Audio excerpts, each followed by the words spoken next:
Hi, welcome back to the channel. Hope you're well.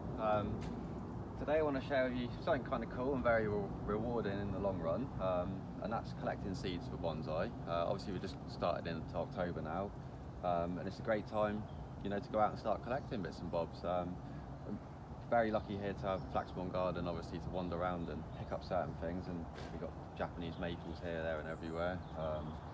Well, various things I'm going to show you as we go around. But it is one of the things you can still go out and collect yourself. Although you can't dig up trees and little saplings and things, you can still go around and collect these seeds this time of year. So yeah, without further ado, we'll show you what we've got here to start with.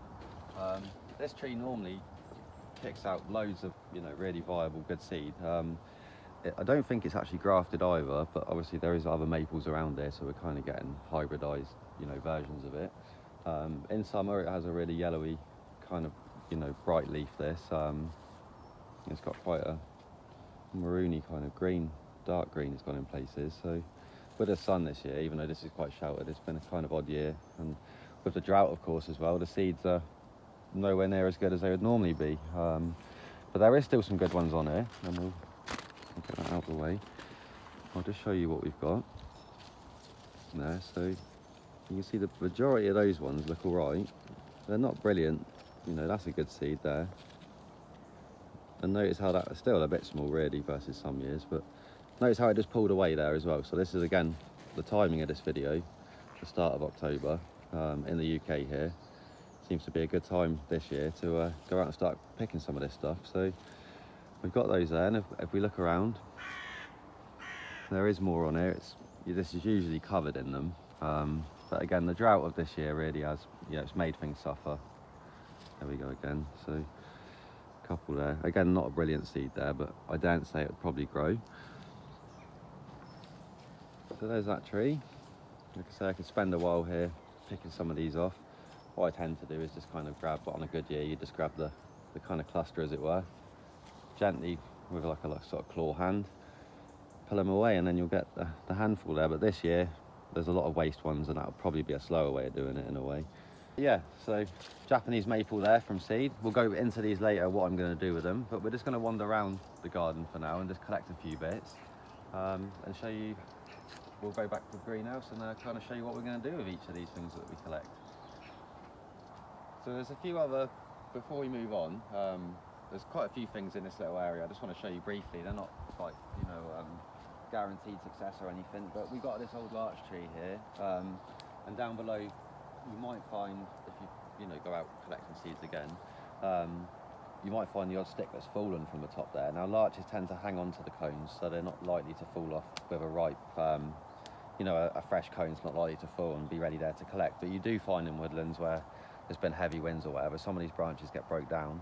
These are quite old, so I don't know really, although I've had pine cones I've collected for a while, and then they've dried out and the seeds have fell out and they've still grown. I don't know what will be in there, let's have a look.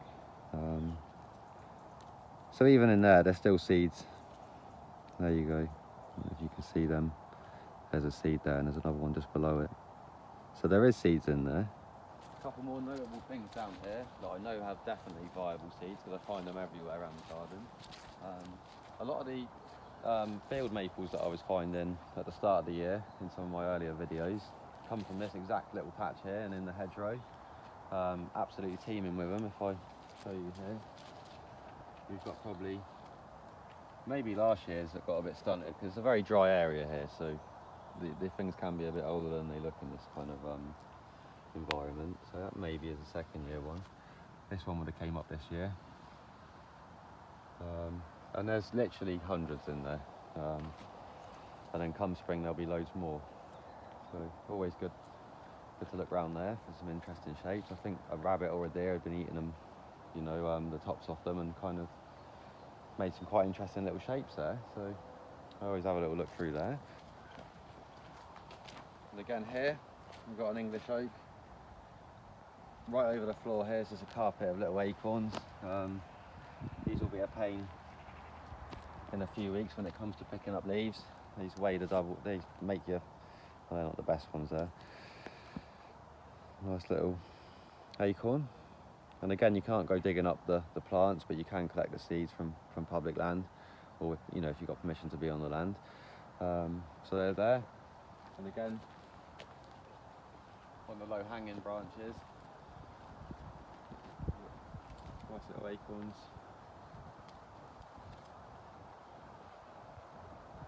It's not been a bad year in the end for these. It did look a bit, you know, it looked a bit thin on the tree early on, but there still seems to be some viable looking ones, although lots of little ones on the ground have already fallen. So another one in this little section of garden I want to show you. You might be lucky enough to know of a tree of this local, or sort of in maybe a town, you know, a park or something like that. And that's our holm oak, evergreen holly oak. I'll show you here. We got, although none have fell yet, we've got a few acorns on the tree. Let's get this down without damaging it.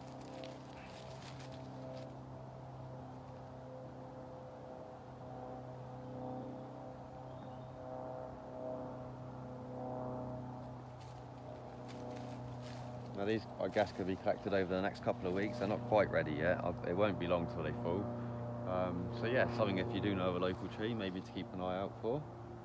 I can show you examples of these self-set around the garden. These trees aren't even very old. We've got probably 3 of them here in this little area. Like I say, no more than probably 25, 30 years old, I would have thought. And we're starting to get seedlings from them now. So just before we move on, there's another one of those holly oaks there, holm oak. Some kind of interesting shapes in that one again, but you see not really a mature tree, and this does, like I say, kick out viable acorns and seedlings around the garden, so definitely keep an eye out for them.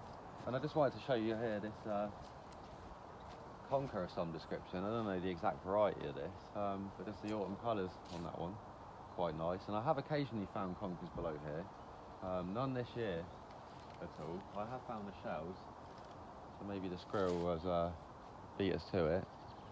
But yeah, quite a, you know, a different leaf to our kind of common conker tree we've got here, which it isn't a native to us here either, but there's another one there, so slightly smaller leaf, so but maybe actually, you know, I know some people do use these or attempt them for bonsai, and that one you could maybe have a bit more luck with. So we'll move on from that.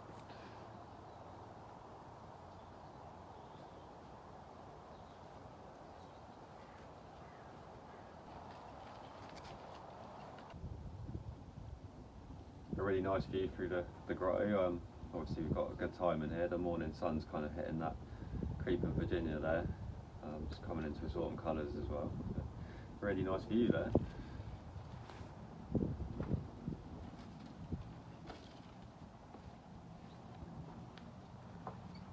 We really are lucky here to, like I say, wandering around. It's just little pockets of trees all kind of chucking out their seeds in one go there. So again, another common one, you know, I guess we don't have to really show you this, but there's some conker shells here, so there'll be conkers somewhere. And again, another one, you can just kind of pick these out. I can see one there, maybe it's got one in. Another thing you can just, there we go. These are always so nice when you first open the shell and you just get them kind of mahogany grains in them. This one's not the best, but and then they kind of fade away after a few days out the shell, or just dull down a little. But again, they're lying around at the moment. You know, they're free to collect, and they're, you know, potentially a little bonsai you can start for nothing. And again, as we were coming through there, I got distracted by that. Yew trees again, normally in kind of graveyards in the UK commonly. So a lot of kind of myth around the toxicity of this plant, if you like. Although the foliage is poisonous and the seed is poisonous inside of here, the actual flesh of that berry isn't. I've probably said to you before, I've got a good friend Josh, absolutely loves eating these things. Even I used to say to him, bloody hell mate, these are, you know, probably not the best thing to be eating. But no, if you look into it, I think it's just something we obviously, you know, we install into children as a good thing not to eat these, because if you accidentally do ingest a pip, obviously you could have problems, or if you crunch one up. But the flesh of the berry is absolutely harmless, and he reckons tastes quite nice. So there's an interesting fact for you there. But yeah, the foliage, like I say, very poisonous to us. You know, horses particularly as well don't like it, so we have to be mindful here when we're cutting these back. But yeah, again, you could collect that to grow the seed. Very slow game with this one, I will warn you. But again, you can grow them for nothing and collect them very easily. I would wear gloves for that one and keep them separate from other things you collected because they're very soft and squidgy. Another conker there as well. There we go. So if you can beat the kids to them this year, you can maybe get yourself some conkers to grow. Don't know if that's still popular nowadays or not. Another holm oak here. Again, we won't go on about that though, we've covered them. And one last thing in this little section here, it's probably worth noting, and it applies to, you know, green ones, copper ones, or this, you know, purple one if you like, and that's the beech tree. And they're again dropping their seeds. This one hasn't had the best year because of the dry conditions again, but here we go.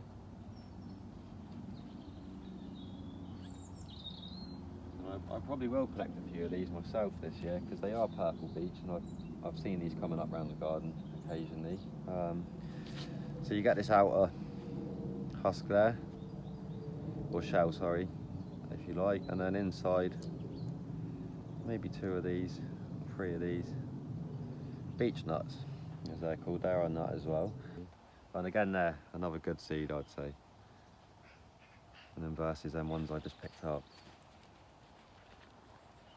This is what I say about collecting more than you need. So I'd say that one there, you see how the sides are pulled in almost, and this one's plump. So there is a difference there, and with your fingers, I could crush that one. So maybe a good test there for the beech seeds. But maybe you don't want loads of green beeches, but like I say, this is a purple one. It wasn't grafted up at the bottom or anything silly like the maples maybe. So these should grow true from what they, you know, what they are. We have a lot of hazels here as well. Again, the squirrels normally beat you to these anyway, even if you want to eat them and not grow them for bonsais. We've just got the catkins starting to appear on here now. You can see that. These look fantastic when the leaves drop. So they're just starting to turn now.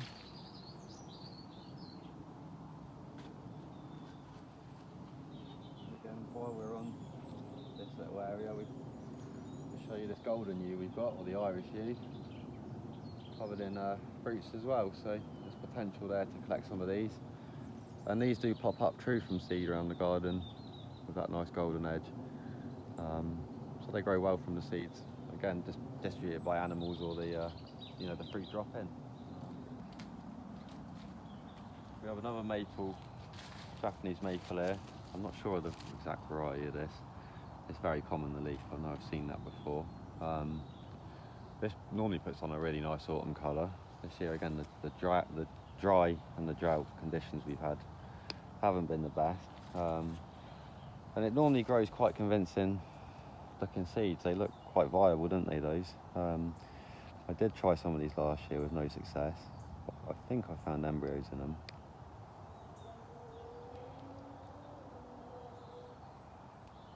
You see there.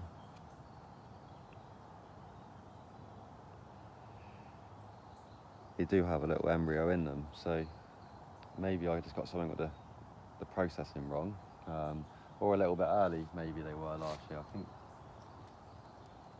these are just starting to fall away now. So you see how that broke away there? That's a good indication that these are ready to pick.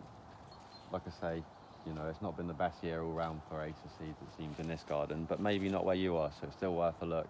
But this one's absolutely covered in seeds, so we'll grab a handful of them and we will give it a go.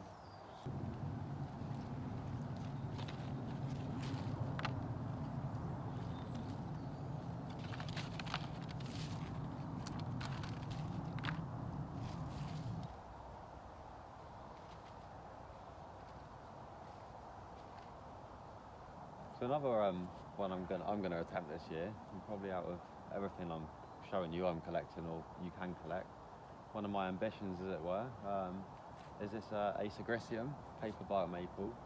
Now you can see this is absolutely covered in seeds. You'd think, oh bingo, this looks great. But yeah, there seems to be a bit of a flaw in the the genes to this tree, as it were, or the species, not just this particular tree, in that maybe only 10% of these seeds have even a viable, seed embryo in there, or they struggle to even get out of the shells, as it were. But you can see there's thousands of them on here, so I'm more than prepared to give them a go. I did get one to grow last year, and I kind of moved it out of the pot because I could see some grey mould in there, and it kind of failed, so I fiddled too early with it, which too often or not you can do, over caring for things. But I just crushed a few of them, and I found one there with a nice green inside, so I know some, and that was before I crushed 10, so I know we've probably got a good chance of getting a handful to work here. Same as the Acer, or the Japanese maples I showed you earlier, just kind of claw underneath them and they should fall away. You don't want to be tugging at them. This shows you that they're ready. So you see how easy these are to bag up. And like I say, I'm going to have to do a lot more of these than I want to do to even maybe achieve just a handful. But I just want one of these to grow. If I can get one to grow from seed, that would be nice. And that's where the reward comes from this process. It's a slow game, but if you can grow one of these for nothing versus just going out and buying one, it's quite a rewarding thing, I find. Just behind there I want to show you, and that's a Cedar Deodora. And I noticed this year that they started putting out cones on this side, and I thought it was kind of a rarity, but then as I've gone up on the ladder and just had a look around, the other side's absolutely covered in them. So we'll try and collect one of these as well.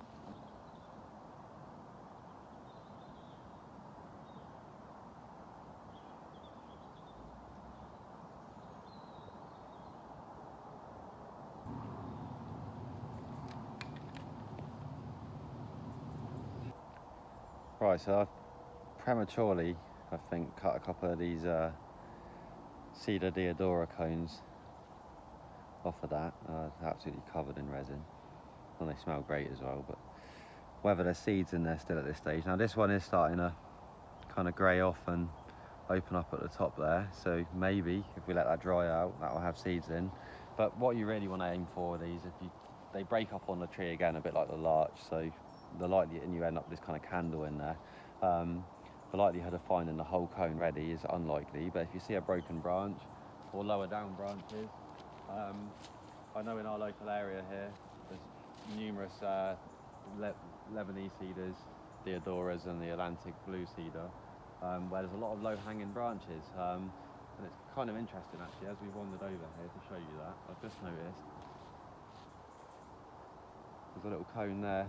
Whether it's a fail, it looks a little bit dark, it might have failed already. I'm not sure how they start off, but there's a little cone there, you see. So sometimes you'll find them lower down and you can kind of monitor then what's going on with it. And if you can find it fully kind of like this top here, kind of browned off and slightly open, you can probably bank on that being ready.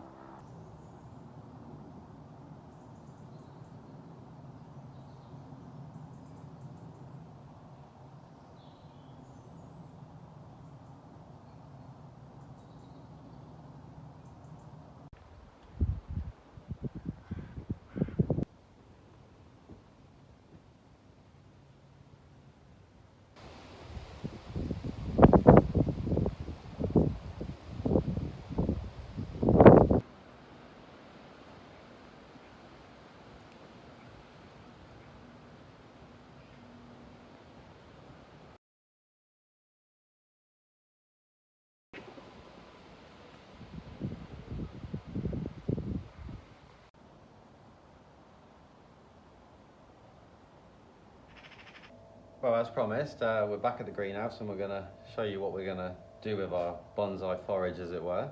So we've kind of arranged out what we've collected there. There's a few extra things there. And there's still a few extra things in my pocket as well. Just got some crab apples there that we didn't collect here because they were not on site, as it were. And an actual ornamental crab apple there that I found wandering around as well. So yeah, what are we going to do with these now then, now that we collected them? So we can kind of break this down into a few groups of what we, different kind of processes as it were. So things like the conkers there, the acorns there, and the beech nuts, you know, these are all gonna, and even so as well, these field maples, you're taking a stay still, I didn't plan for that part there, let's just pop them there, and these field maples, and for argument's sake as well, we could say that these are sycamores and these are Norway maples, and they're all going to be the same group there.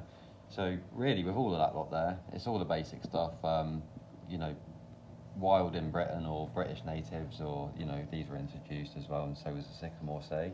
But really, I'd just scrape a little trench in the garden somewhere quiet and put them in as soon as now, really.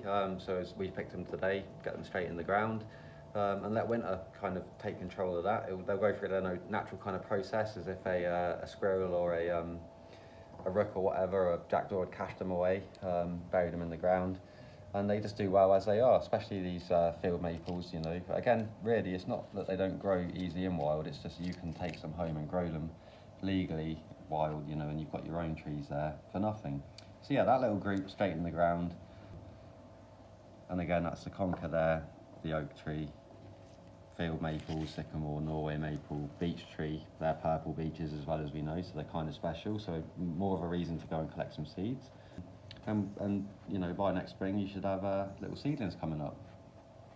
And to move on to the ones that need maybe a little bit more effort, as it were, the pine cones, like the larch and the cedar, as we explained to you, they tend to drop their seeds up in the canopy still. So these I pulled off of the tree on a lower branch. There wasn't no ripe ones there. And they've already emptied their seeds and they were still on the tree. So by the time you found it at the bottom there, not so likely to have contained viable seeds anymore. I'm not saying there'll never be any in there, but less of them. So yeah, again, windy kind of, you know, stormy conditions, go out sort of midwinter and see what's fell off the tree. That's normally when I find kind of viable pine seeds and these cedars and things. These are cut off the tree to show you what you're looking for.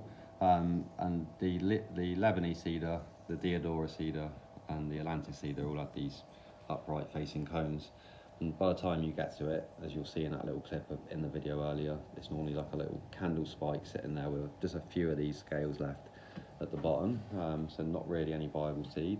Again, aim for lower hanging branches in, you know, big parks and things where you might be allowed to collect these seeds. You might find some hanging nicely there. We can pop them to one side as well, and these, like I say, I'll let them dry out and we'll see where we end up with it, because this was starting to ripen at the top here, so that one might have something good in. Other ones that need processing now further, really, just to get the kind of consistency of the seeds to come up the same, because otherwise, you know, they can take a little bit longer. I'd probably actually, before we go into that one, we'll pull these to one side, because you could take the seeds out of these apples now, pop them in a pot, leave them outside, and they might well do okay. But I would personally process them the same way that we're going to do these Japanese maples here and these Asagricium, and that's to take the seeds out now. And these are lovely little wild crab apples here. We've got a nice bit of colour on one side there. We'll just pop this open. I'm not going to go all the way in there if we can avoid it, because it will damage some of the seeds maybe. There we go, that worked well. And there you go, so there's loads of good seeds in there. And like I say, you could probably put these in the ground now, but I think if they came up too early, it might harm them. I've done similar things before and they've pulled through, but they're better off getting started in spring. So, like I say, we'll kind of treat them as the same method as this, but we'll pop them to one side for now. So there's your seeds anyway, and you'll take these out, obviously, and remove them from the fruit. And I have just one more thing to add to these, actually, because the process we're going to do to these maple seeds, so I've gone out midwinter and collected some of these apple seeds, and where the odd one's still on the tree, and they've pretty much been stratified out in nature, in the apple hanging on the tree, and then I've put them in soil no sooner in sort of February time, and they're sort of chitting and coming up.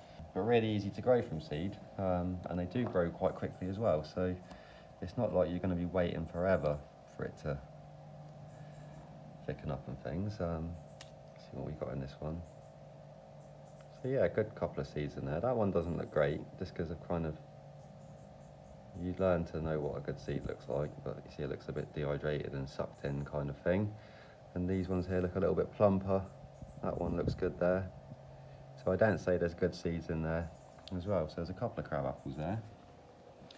And then moving on to our maple seeds, as it were, the main event. I'm sure most people are here really to figure out, as always, how to get free maples. Now I see a lot of people doing videos on cuttings of these and various things, and I never really see many follow-up videos of cuttings with roots. You know, it's a bit like the blue cedar air layer. You'll go around the internet and people say it can be done, but they don't give you the result. And especially with cuttings, I see a lot of people doing videos on acer cuttings, and I've tried it myself and never really had success yet. So maybe I'm just doing something wrong over and over again, but I think it's quite tricky. But I find them a lot easier just to grow from actual seeds if you can find them. So where you find like specimen, larger maples, you'll undoubtedly find that they do have seeds on.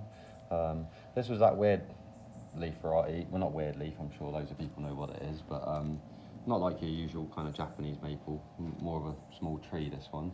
And then these were our actual Japanese maple seeds collected there, which I know are viable because every year I find them underneath, and I've grown them from seed again myself off the tree, so I know these work. This year this wasn't a great year with drought. Some years I'll have piles of these and I've picked way too many that I need to, and this year you're kind of scratching around just to find a few. But doesn't mean to say it'll be the same where you are. You might have a good tree that's getting moisture in the right position, it's covered in great seeds, so don't be deterred by what we're finding in this part of the country at the moment. So what are we going to do with these then? So to get these off to the best start, really, we need to stratify them. Now you can do what I've said here and put them out in a seed tray with a well-drained kind of seed compost with a bit of extra sand. Nice kind of light but well-drained mix. Piece of chicken wire over the seed tray or whatever, and just leave them out over winter and let the kind of frost and the bad weather trick them into thinking they've gone through their natural process, which they would have done, except you've collected them. But we want to kind of get them up more consistently. Now when you do that, they can come up on the first year, the second year, maybe the third year if the tray's still hanging about. I've top dressed pots with odd trays before and then found Japanese maples growing out of everything, as you've probably seen in previous videos. But yeah, to get them more consistent, like the crabapple and like the pine and everything, we're just going to stratify them, and to do that it's quite simple. We're just going to take our seed that we collected today, we're going to snap the wing off. You can use scissors for this, but they snap off quite fine. And then for the first 24 hours or 48 hours, I just like to chuck them in some water. If we had, obviously these are dried out to this stage as well, they're still green at this time, but I'm kind of wanting to show you this. So normally they would have dried out completely by this point, and then we can just pop them in there and just give them a soak. And then after a day or so of that, we would have then put them into a damp sand, or some people are suggesting moss I've seen, but I found like a sand or whatever you can just not make sure it rots in it. So basically some sand with a few little, a couple of little drops of water in them when you're done, because the seeds will be wet, just to get it sticking together. And then into the fridge for 3 months. Now if you time this well, if you're doing it around now, sort of these have dried out, the shells have just dried and gone brown at least, and then you've gone through this process. By the time you've done that, it'll be around, February time, mid-February, when you want to take them out. Put them into, again, a loose mix, well-drained, grit, perlite, anything you want to use, and then pop them into a seed tray and bring them on. And then that way you should get them on, they should all be coming out quite, what's the word, uniform in the way they germinate. You're not getting one here and there. Hopefully most of the tray comes up for you. So there's a kind of explanation on that. So like I say, take the wing off. These would have dried out normally, but they pulled away from the tree lovely. But ones like this I do like to soak because they're so hard. So once again, yeah, like I say, we'll break the wing off. There's less material to rot down then. Soak for 24 hours and then into your moss or your sand. Or I've done them in previous years where I've just put them in a sandwich bag on their own, in a jam jar and in the back of the fridge. Don't want to be freezing them though, just in the back of the fridge there. And like I say, anywhere from 90 days to upwards as soon as you're ready. You just don't want to bring them out too early, like I was saying with the crabapple earlier. and starting the seeds off. I could put these in the fridge for a week now and probably get them growing before the end of the year. It's just they'll suffer because they won't have the light, you know, being deciduous there. The leaves will want to take in light and feed the plant, and they won't be able to. So it's best to bring all this stuff on in spring. But it just so has it that now is a great time with our natural seasons to collect it all and have the same process. The paper bark maple, for anyone who is interested in that, is a little bit different in the fact that we'll have to do the same process of just tearing the seed off, the wing off there, again just to take away rotting material. And then again you could either rough them up a little bit. I've been practicing different ways of doing this at the moment, to try and breaking up this shell, especially on the seams there, again into soak again. And again with these maples, you'll normally find within a day or so the good seeds are sunk to the bottom there, like pines and things. It's a good way of float testing as well, good seeds. But yeah, to not get sidetracked off that, these Asagricium, there's not really the full story with just stratification like the other Japanese maples.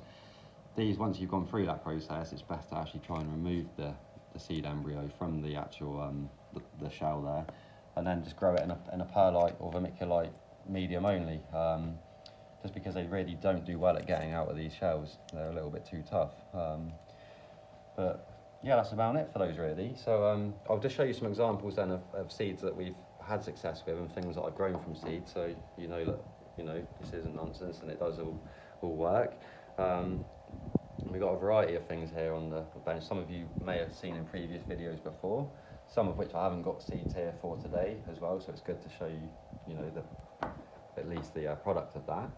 And we'll start with the main one again that I'm going, again, some of you would have seen in previous videos, and these were all Japanese maple seedlings from the garden, grown naturally from these seeds, same trees, and just collected early on with the drought weather we had this year. I didn't leave them in the garden, I picked them out. Normally with little maples, you don't want to be handing them when they're that young because they kind of, they wilt off and get all sorts of problems.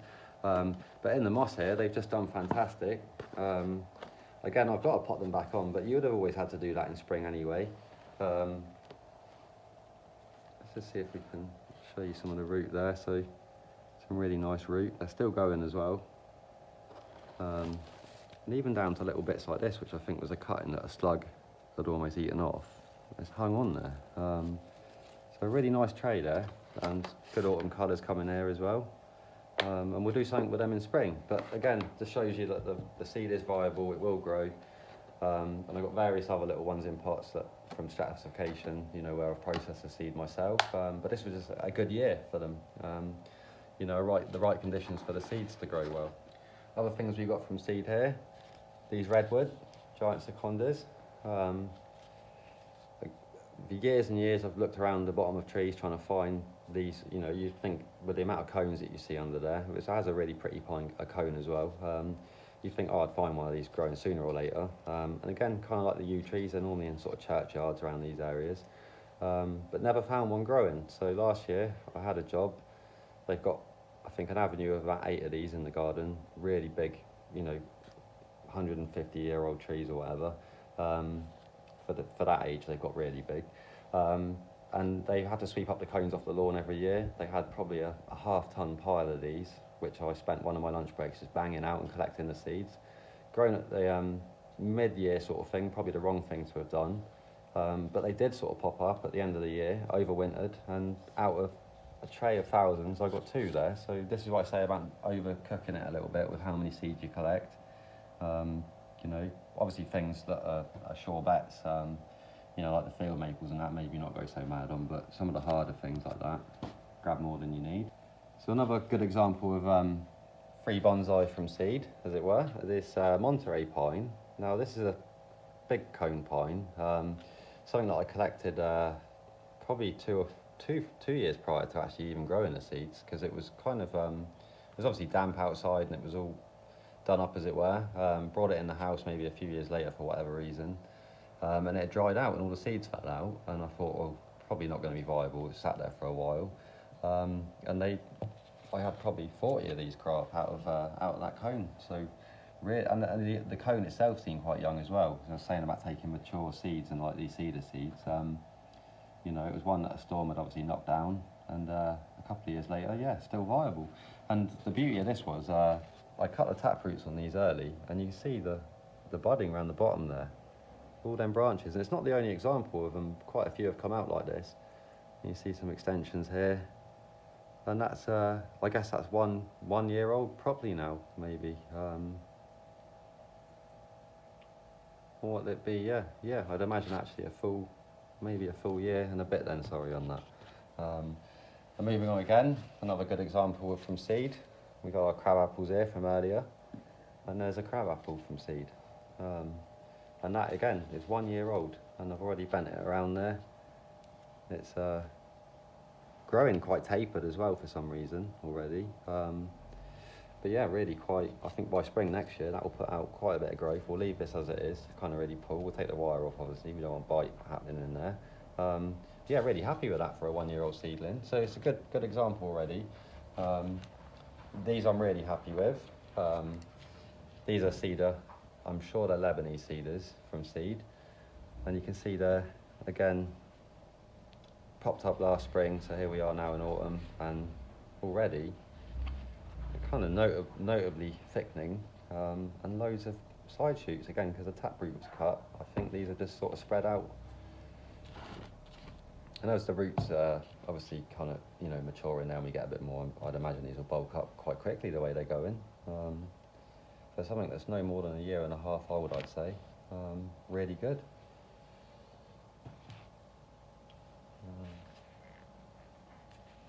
Hibiscus here again from seed, something we haven't covered in the video today.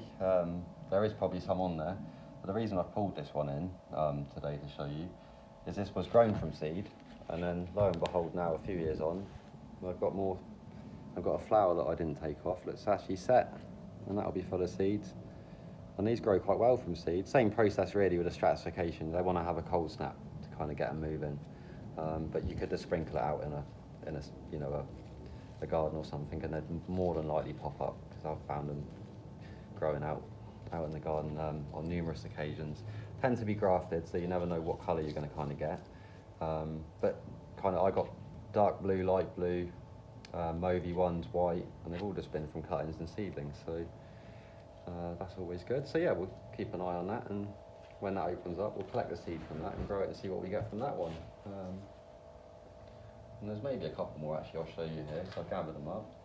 There's some laburnums, again grown from collected seed. They're sort of stratified in the same way. If in doubt, I find a cold snap just sort of, like I said, makes it uniform. I see some people say pines don't need it. I find if you do it, they all come up at once, so it's kind of good. And then again, just again the importance of well, not the importance of, sorry, the benefits of collecting seedlings, how impressionable they are from a young age. Now you can put, great movements in them. These have pretty much done it to themselves, but having plants at this age, you can put early bends in down low there and get some interesting movement. And then one last one I'll show you again there from seed, but these Lodgepole Pines. In the previous video I'd wired them up, and they've done quite well. They're probably 2 years old, and they do get quite a yellowy tinge to the needles this time of year. Some of these old needles ready to pull away there and just clean up, and there's some nice new buds at the end there and there, so hopefully we get some more along these. But yeah, there's good examples of what you can grow from seed, and there's a good variety there of evergreens, pines, and deciduous plants, and then there would be on this table if we had all the seedlings to match these as well. Well, I hope that's been of use to some of you, and like I say, it's a good example of what is available right now. It's kind of, you see some of these people do their videos, they say hit the bell icon, for time-sensitive content. Well, this one kind of is in a little way in the UK, because all this stuff's ready now, and it's all food for animals as well, so don't take too much, but at the same time, don't let them beat you to it in a way. If you just want a crab apple or whatever, if you wait all year, that will be gone. Yeah, like I say, a really good example of what can be achieved for free, especially in this time at the moment, where we're really watching bottom lines and we've all got a budget, as it were. Bonsai can be expensive, but it can be completely free and massively rewarding. Well, thanks for watching. Like I say, hope you could take something from it and enjoyed that. And if you have, if you could give it a like and subscribe to our channel, that would be really handy for us. Thank you.